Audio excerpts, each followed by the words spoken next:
The first punch didn't come from a fist, it came from a laugh. A sharp one, loud enough for the whole room to hear. I remember standing there with my hands jammed in my pockets, pretending I didn't notice, pretending I didn't care, while someone I barely knew leaned back in his chair and said, You're not leadership material."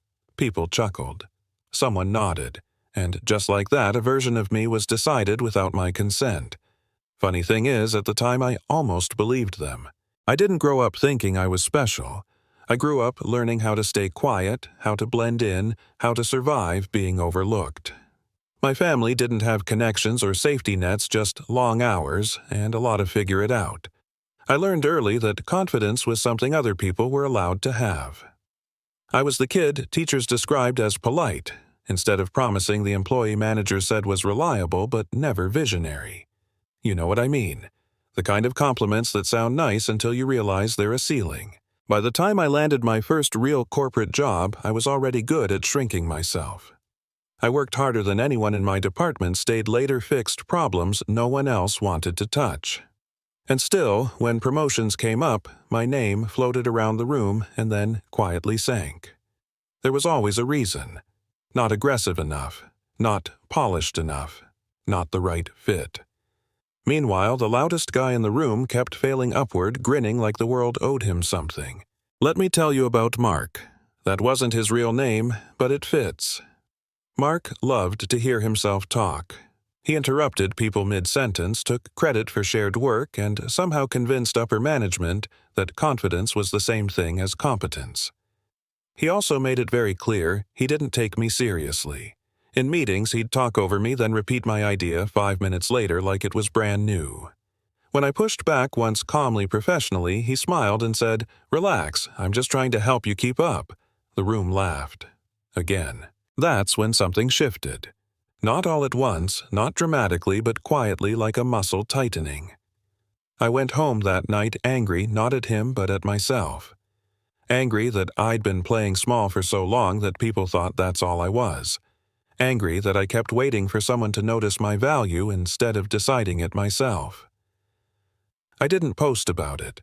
I didn't announce a transformation. I just stopped asking for permission.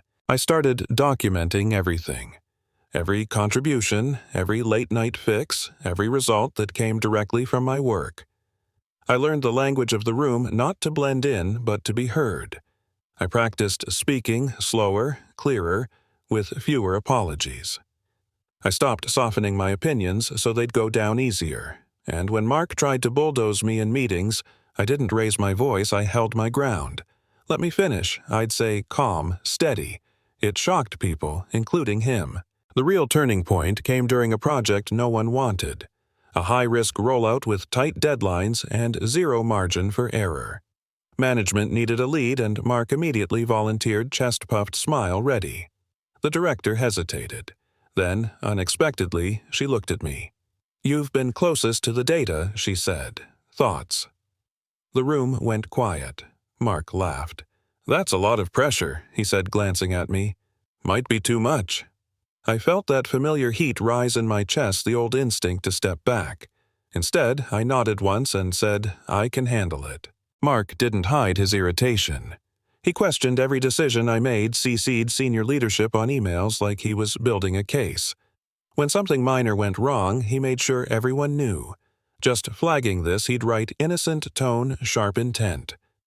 I responded with facts. Not defensiveness, not emotion.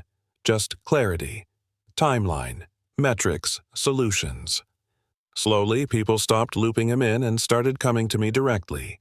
The night before the final presentation, the system crashed. Completely. Panic rippled through the team. Mark messaged me. "Guess this is what happens when you give big jobs to people who aren't ready." I didn't respond. I stayed up all night with 2 engineers tracing the failure back to a rushed decision Mark himself had pushed weeks earlier. We fixed it by sunrise. The presentation the next morning was packed. Executives, stakeholders, the people who decided careers with a raised eyebrow. Mark sat back, arms crossed, waiting. I walked them through the problem, the crash, the fix. I didn't throw anyone under the bus, but I didn't lie either. When questions came, I answered them directly. When someone challenged me, I didn't flinch. By the end, the room wasn't just convinced. They were impressed. Afterward, the director pulled me aside. "You did good," she said. Then she paused. "Why haven't you been more visible before?" I smiled, tired but steady. "You never asked," I said. A week later, I was promoted. Not as a favor, as a correction. Mark didn't congratulate me. He barely looked at me after that, but something else happened. People started listening when I spoke. Junior employees came to me for advice. Meetings felt different. Not because I was louder, but because I was solid. And here's the part no one tells you: winning doesn't feel like fireworks. It feels like alignment. Like finally standing in your own skin without apology. But the story doesn't end there, because it never really does. A few months later, a rumor started. That I'd gotten ahead by playing politics. That I was difficult now. That success had changed me. I heard all of it, and this time I didn't rush to defend myself. I let my work speak. I let consistency do what arguments never could. One afternoon, Mark cornered me by the elevators. "Must be nice," he said, voice tight. "People think you're some kind of hero now." I looked at him, really looked, and for the first time I didn't feel small. "I'm not a hero," I said. "I just stopped letting you decide who I am."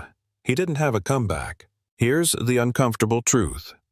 Sometimes the people who underestimate you are doing it because it benefits them. Sometimes systems reward confidence over competence, noise over substance. And sometimes, if you've been quiet for too long, people get uncomfortable when you start taking up space. That doesn't mean you're wrong. It means the balance shifted. I still think about that first laugh, the one that made me doubt myself. It doesn't hurt anymore. It reminds me how easy it is to internalize other people's limits, how dangerous it is to wait for validation, how powerful it can be to simply decide that you belong in the room. So here's my question to you. Was I right to push back, to stop being agreeable, to let someone else's comfort take a hit so I could grow? Or should I have stayed quiet, grateful, reliable?